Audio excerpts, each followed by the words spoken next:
Master যাচ্ছে তো মনে হয়। হ্যাঁ তো, ও মাস্টার মশাই, মাস্টার মশাই দাঁড়াও, মাস্টার মশাই দাঁড়াও। মাস্টার মশাই, তোমার কাছে আমার ছেলেকে প্রাইভেট পড়াতে চাইছি। এমনিতে যদি পড়ান তাহলে খুব ভালো হয়, গরিব মানুষ তো মাস্টার মশাই। মাস্টার মশাই, আমরা তো গরিব মানুষ, অত বেতন দেওয়ার ক্ষমতাও নেই মাস্টার মশাই।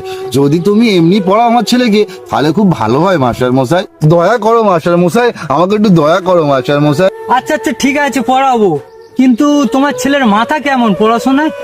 মাস্টার মশাই, আমার ছেলের মাথা খুবই ভালো, সে পড়াশোনায় খুবই ভালো, কিন্তু আমার টাকার অভাবে পড়াশোনা পারি না মাস্টার মশাই। আচ্ছা আচ্ছা ঠিক আছে, চিন্তা করতে হবে না, তুমি তোমার ছেলেকে পাঠিয়ে দেবে, আমি ভালো করেই পড়াবো। আর আমরাও এসব কষ্ট বুঝি, কেন এক সময় আমরাও এসব কষ্ট করে আজ মাস্টারি চাকরি পেয়েছি।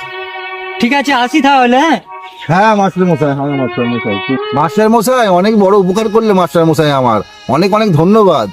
এইভাবে যদি ফ্রিতে আমার ছেলেকে পড়াতে পারি তাহলে আমার মদটার টাকাটাও বেঁচে যাবে, আর খুব ভালোই হবে। যাই, তাহলে সরকারি চাকরিগুলো চলেই গেল বল বন্ধু।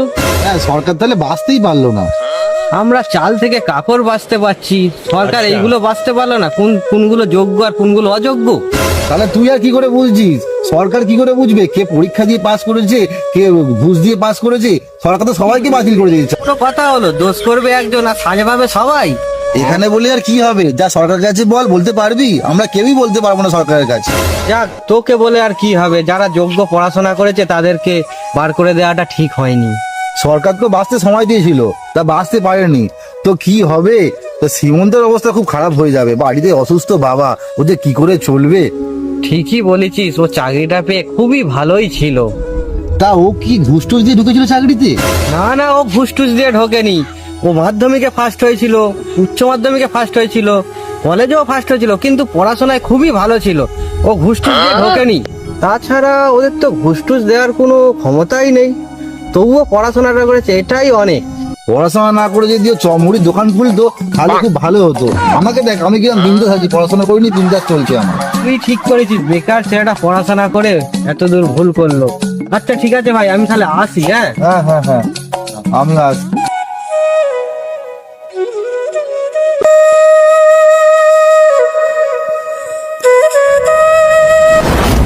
দাদু, সরকার অযোগ্য নাকি আমরা অযোগ্য? কেন রে ভাই?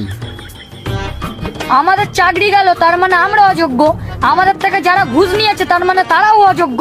আমি বলি কি সরকারকে তুই অযোগ্য বলবি? আমাদের থেকে যারা ঘুষ নিয়েছিল তারা তো সরকারেরই লোক, তাহলে ওরা অযোগ্য হবে না? ঠিকই তো বলেছিস, চ গিয়ে দেখি। চলো চলো। চলো চলো চলো।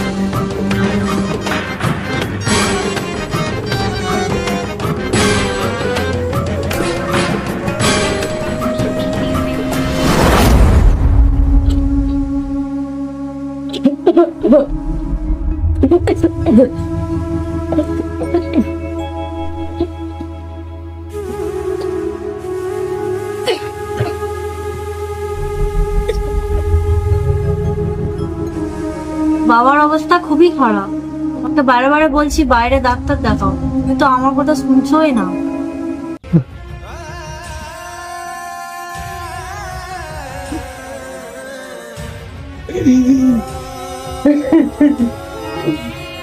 বাবু বাবু কাঁদিস না, দেখিস আমি ঠিক ঠিক হয়ে যাব। দেখিস বাবু, তুই আমাকে ডাক্তার দেখিয়ে ঠিক ঠিক করে দিবি। আর এখন কি আমাদের টাকা পয়সার অভাব আছে নাকি? তুই তো ভালো চাকরি করিস। বাবা, সব শেষ হয়ে গেল বাবা, সব শেষ হয়ে গেল।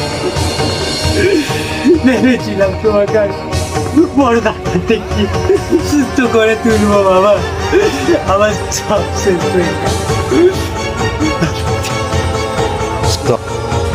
আরে কি হয়েছে রে বাবা, এত কান্নাকাটি করছিস কেন?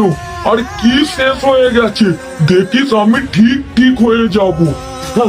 আর কিছু রইল না বাবা, ভেবেছিলাম ছেলেটাকে মানুষের মতো মানুষ করব, তোমাকে বড় ডাক্তার দেখাবো, কিচ্ছু রইল না। কিছু শয়তান লোকের জন্য বাবা আমার চাকরিটাই চলে গেল বাবা। বলে রে বাবু, তোর চাকরিটা বাবা বাবা তুমি চলে গেলে বাবা বাবা চলে গেলে